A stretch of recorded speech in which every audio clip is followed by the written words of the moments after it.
Esse é um daqueles casos. Não importa por onde começarmos, eventualmente vamos estar tão longe deste ponto que sequer vamos lembrar dele.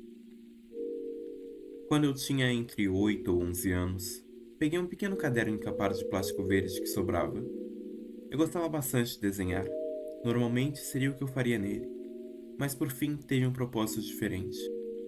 Foi a partir daquele dia que passei a escrever nele sobre tudo que me intrigava, tudo que achava misterioso, o anormal.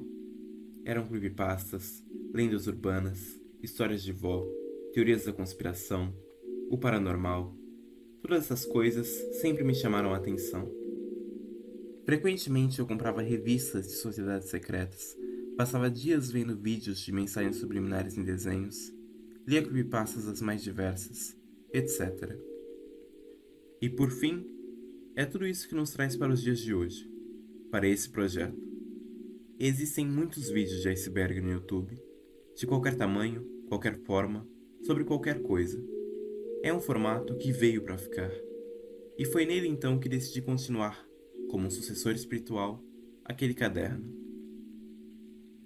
Eu realmente sequer posso imaginar quantos tópicos estão destinados a estes vídeos, dentre globais e brasileiros. Será uma jornada que nos levará meses, talvez mais de um ano, e eu quero garantir que esse seja o maior iceberg já visto, tanto na plataforma quanto na internet no geral. Um iceberg sobretudo estranho. Quero que desçamos pela toca deste coelho. Juntos, veremos muito. Este é o iceberg de tudo que há.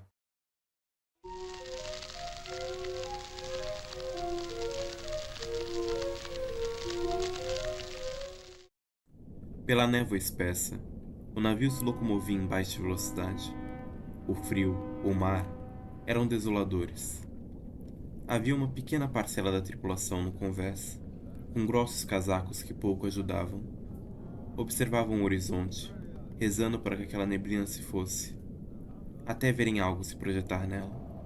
Uma sombra imponente, gigantesca, uma estrutura que se parece com um iceberg, porém muito maior do que o possível.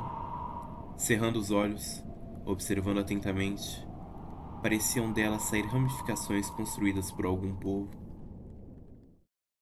Would you, could you, on a train?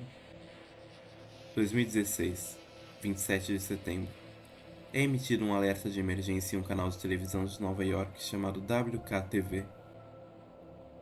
As autoridades civis emitem aos Estados Unidos um aviso de materiais perigosos, válido até dia 29 de setembro. Você poderia, em um trem?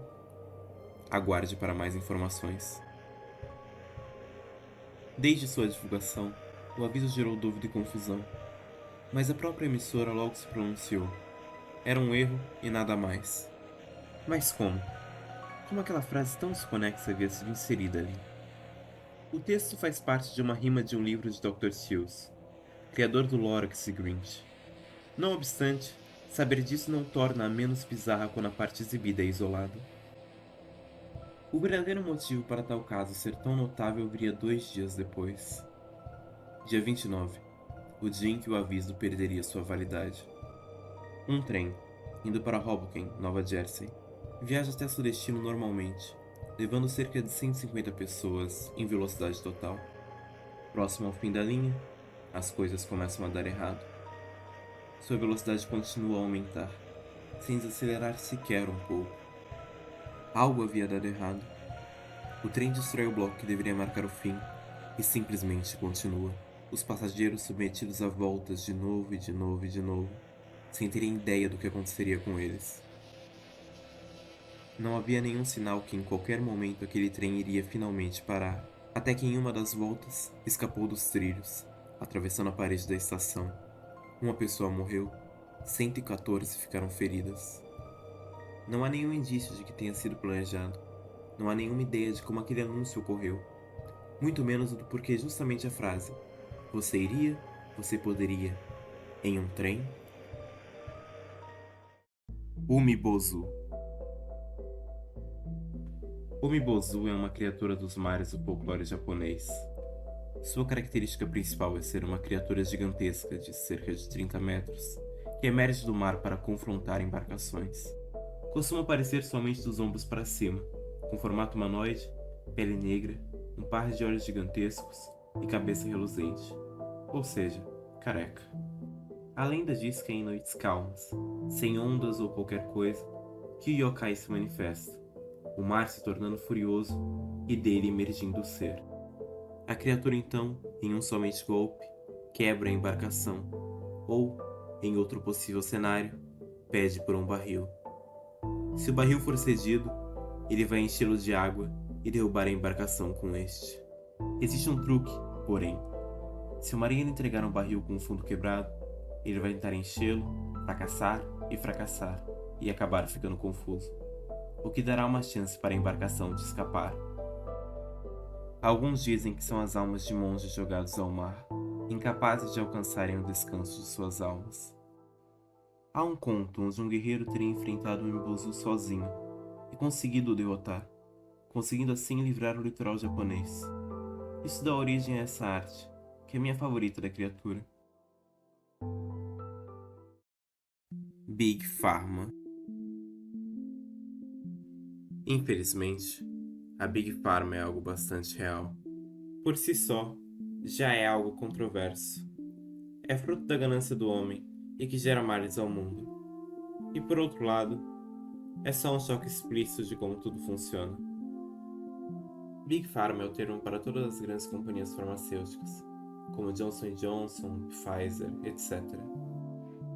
A questão da Big Pharma é que, sendo a indústria de venda de remédios e equipamentos relacionados à saúde, é aquela que capitaliza com preços altíssimos em tratamentos, que deixa pessoas morrerem por não terem dinheiro suficiente para se tratarem. É um gigantesco problema, mas novamente, é como o mundo funciona. Por essa natureza questionável do negócio, a Big Pharma aparecerá em muitos outros tópicos deste iceberg, como em ideias de que a cura do câncer na verdade foi descoberta, mas pelo lucro que os tratamentos trazem, é escondida pela Big Pharma. Ou Muamua.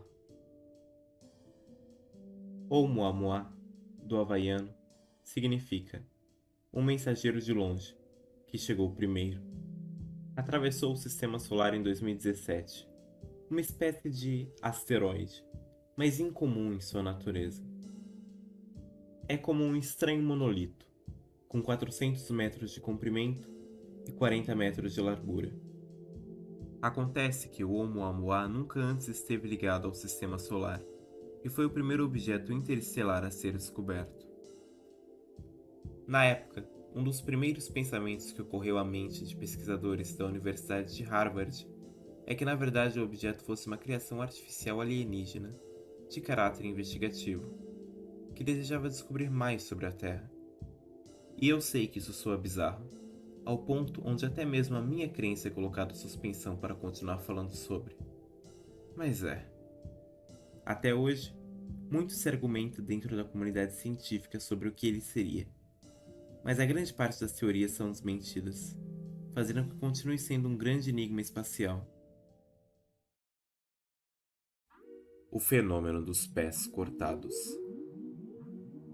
O Marsalis, que toca a província canadense de British Columbia e o estado americano de Washington, incluindo o Estreito da Geórgia, o Estreito de Juan de Fuca, Puget Sound e uma intricada rede de canais, traz um mistério consigo, pouco falado sobre.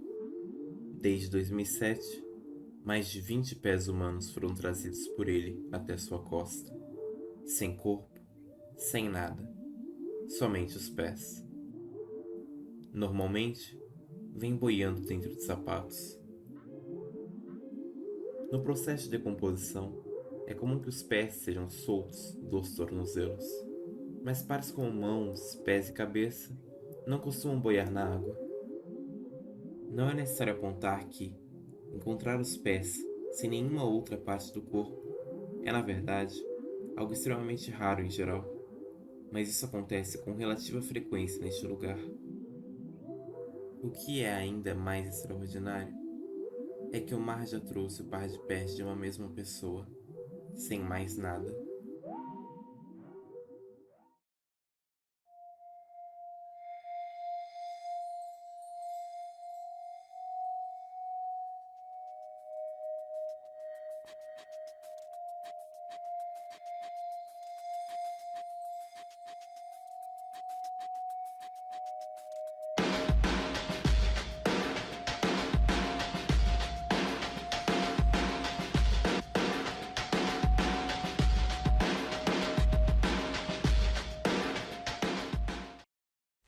Slenderman.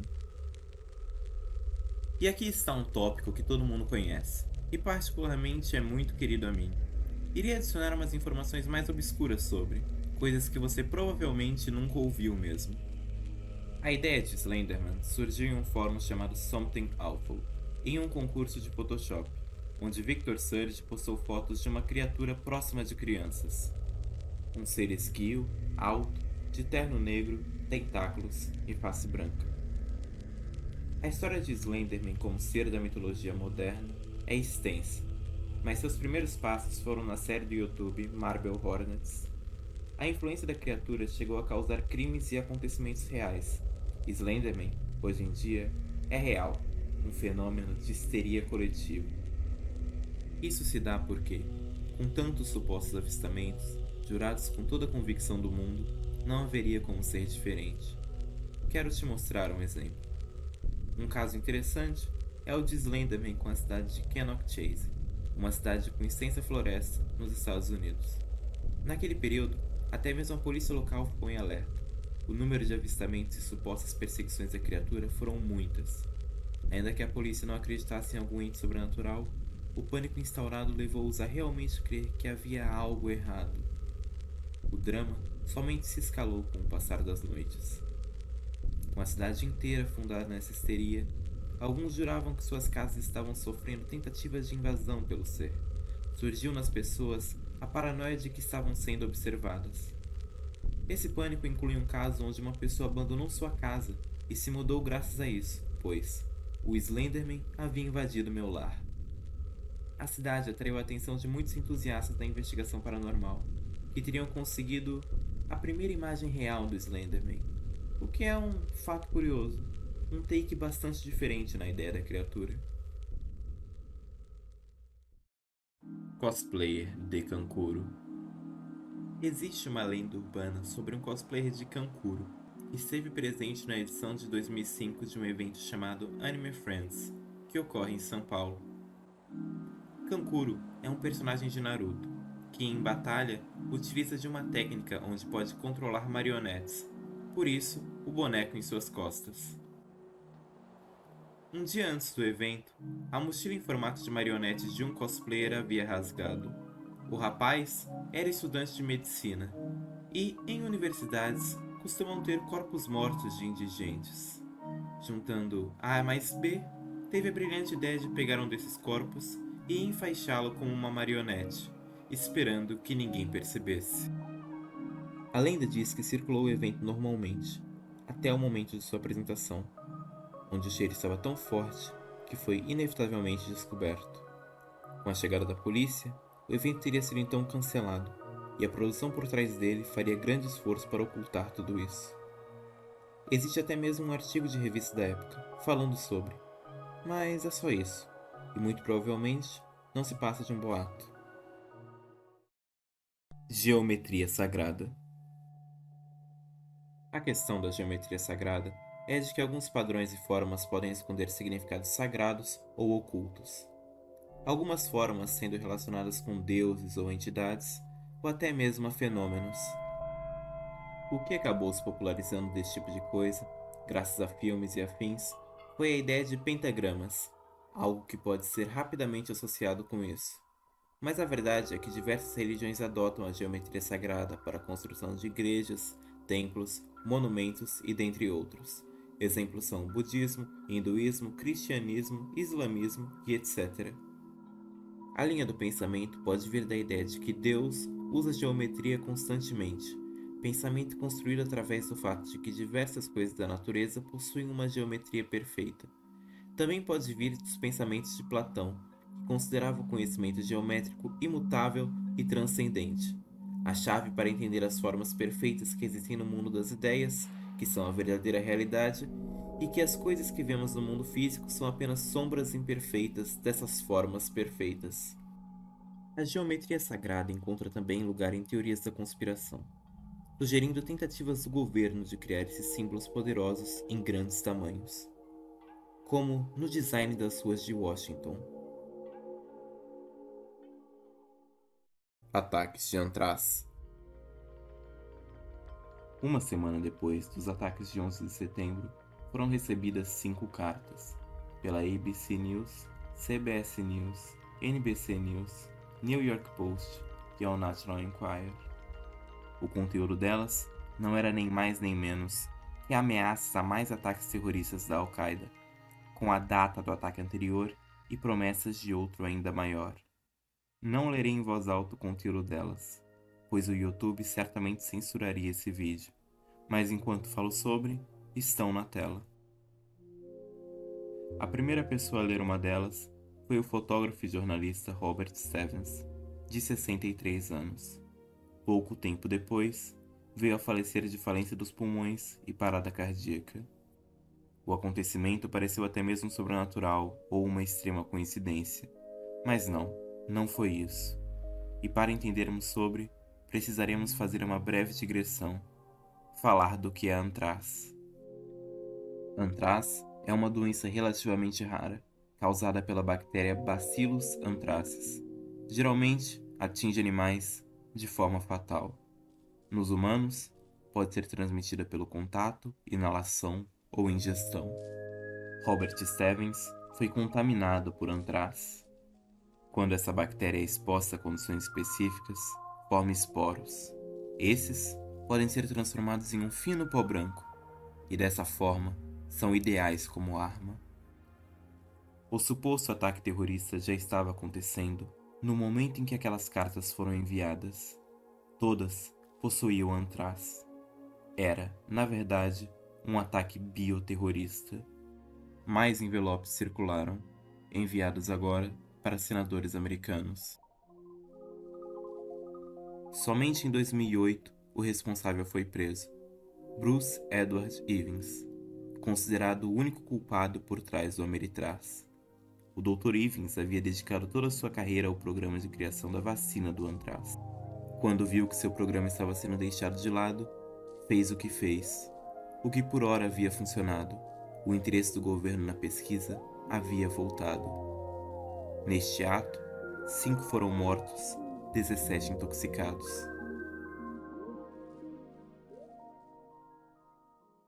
Boca de marinheiro, sem censura. A primeira Lost Media do iceberg, Sailor Mouth, é o episódio 34 da segunda temporada de Bob Esponja. Nele, Bob Esponja e Patrick aprendem palavrões que estavam escritos numa lixeira. Talvez, o mais memorável desse episódio sejam os sons de golfinhos servindo como censura ao diálogo inapropriado. A busca por algo se inicia em um painel da Comic Con de 2021. Tom Kenny, dublador de Bob Esponja, começou a falar sobre esse episódio. Relatou que, durante as dublagens, pediram que utilizassem no máximo palavras parecidas com as ofensas, o que eles não conseguiram. Os dubladores então pediram ao estúdio se poderiam de fato xingar, o que foi permitido. Isso significa que, em algum lugar existe, guardado e escondido, um episódio de Bob Esponja com mais xingamentos que um episódio de South Park. As chances de que apareça na internet são quase zero, mas a comunidade de Lost Media ainda tem esperanças em sua busca. Alguns fãs chegaram até mesmo a recriar o episódio, usando de clipes dos dubladores xingando em entrevistas ou em outros cenários. Coragem, o Cão Covarde é real. A ideia de que o desenho Coragem, o Cão Covarde, sobre um cão que mora no meio do nada com seus donos e é assombrado por entes paranormais, é real, surgiu inicialmente como creepypasta. Essa imagem circulou à internet. Uma casinha no meio do nada, no Novo México. Foi dita como a Casa Real de Coragem. Acompanhando a imagem, estava uma história que dizia que os moradores dela, 2 idosos, reclamavam constantemente sobre acontecimentos bizarros, incluindo o avistamento de OVNIs e até mesmo skinwalkers. Porém, sempre eram ignorados. Após mais uma denúncia desesperada, simplesmente desapareceram. A única coisa que ficou para trás, o cachorro deles. Seria essa, então, a origem do desenho. Naquela época, era fácil enganar os outros com esse tipo de creepypasta. A história é mentira, e a imagem claramente uma edição qualquer. É o que normalmente se pensaria, mas na verdade, a casa é sim real, e a história sombria do desaparecimento dos donos também. Porém, a realidade é ainda pior do que a ficção. Nessa casa, David Parker Ray, o assassino da caixa de brinquedos, fez mais vítimas. Era o local ideal para seu modus operandi. Procurava casas isoladas, longe de outras pessoas ou de serviços como um policial. Suas vítimas eram levadas para a caixa de brinquedos, seu trailer repleto de equipamentos de tortura, até mesmo de natureza adulta, por assim digamos. Eu irei me reter de falar mais sobre isso. Não quero produzir conteúdo em cima de gore, mas os detalhes são de fato grotescos. O governo cria as teorias da conspiração. Essa é bem simples e plausível. Parte-se de um princípio que o governo estadunidense, por estar envolvido em projetos secretos e atos de intenções questionáveis durante toda a sua história moderna, cria teorias da conspiração tão absurdas e surreais quanto a da Terra plana. Tudo isso seria uma tentativa de fazer toda a comunidade conspiracionista parecer insana, estúpida e completamente lunática. Em partes, isso realmente funciona. Você pode ver diversas teorias sendo descreditadas simplesmente por serem chamadas de teorias da conspiração. Assim, as teorias da conspiração reais, que não desejam que sejam descobertas, são mantidas nas sombras. Facilmente, então, o foco é divergido de algo mais real, como Pizzagate, para a vacina contém o chip da besta e a Coca-Cola é satânica. Não seria de se impressionar. Os Estados Unidos não é nenhum novato em esconder informações ou participar de projetos bizarros. Vale lembrar que um dia, o MKUltra foi somente uma teoria da conspiração. Uma coisa de louco. Autofobia Brasil. Autofobia, segundo o dicionário, é o temor patológico da solidão, ou seja, a fobia de estar só. A autofobia, na verdade, era a base do que fazia o conceito inicial de Backrooms e Liminal Spaces algo realmente assustador. Mas foi deixado de lado, e as ideias foram completamente futilizadas como uma extensão de SCP, por assim digamos. É o que acontece com os fenômenos do horror moderno na internet. Mas esse não é o tópico, então não vou elaborar sobre. Você já deve ter visto algum vídeo sobre autofobia, mostrando lugares que as pessoas nos comentários dizem fazê-las sentirem estranhas, como se já tivessem visto tais locais antes. Despertam uma nostalgia repleta de solidão e etc. Mas eles acabaram não te fazendo sentir absolutamente nada. Bom, a resposta é: os cenários de uma infância americana não fazem parte do nosso subconsciente brasileiro. É por isso que esse tal tópico chama-se Autofobia Brasil. É o transporte dessa fobia ao nosso país. As imagens que estão no fundo neste momento, essas sim me fazem sentir algo particularmente. São imagens daqui, de cenários que estão em nossas lembranças. Não irei dedicar uma parte em silêncio do vídeo somente para passar as imagens, mas o canal Ed Câmera, no YouTube, compilou algumas sob o título de Strangely Familiar Places in Brazil. Tendo dito isso, vale a pena checar. Snurdos. Snurdos é um termo banido do Google.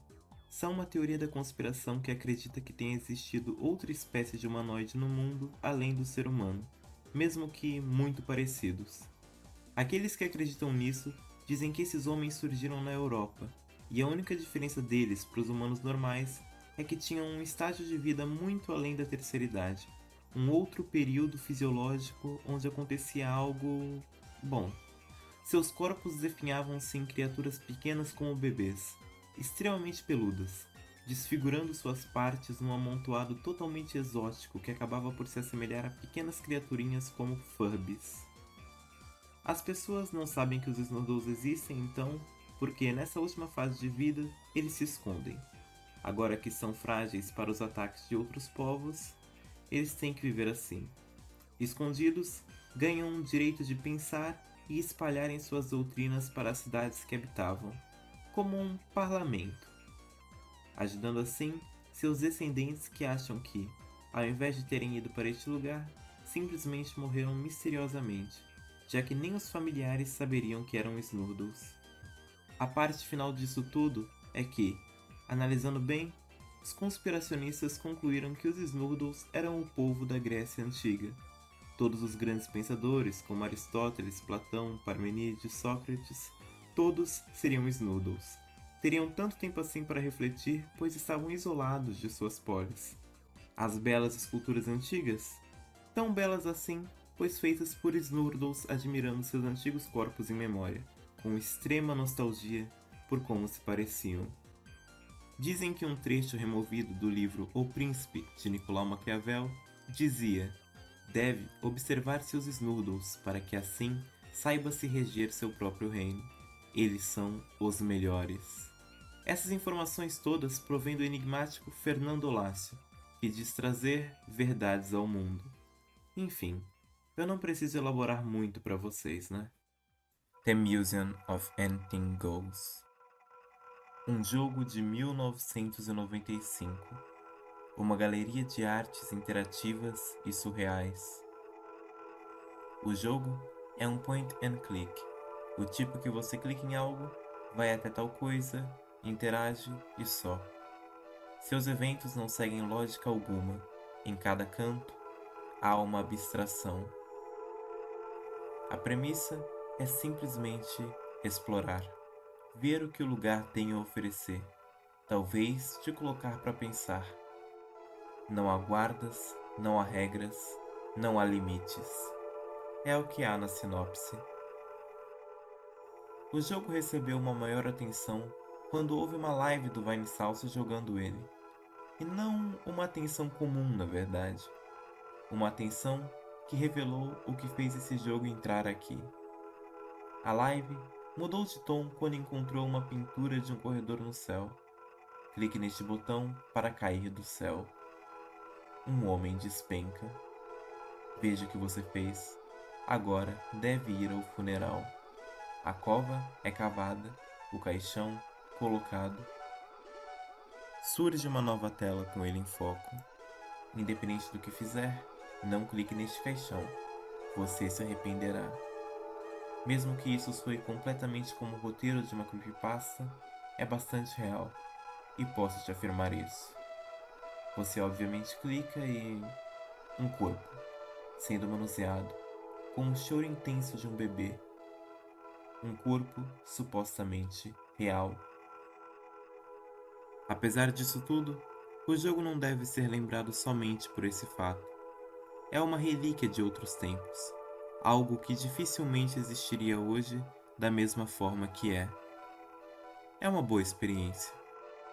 Mais tarde, as pessoas vieram a especular que era o corpo de um porco.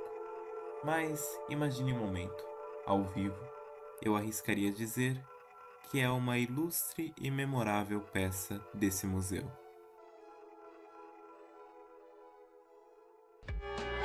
Alright, he wants to get his girlfriend. Go get your girlfriend. Alright, and now you are going to dance like you've never danced before. Alright. They'll be mashed. Be mashed.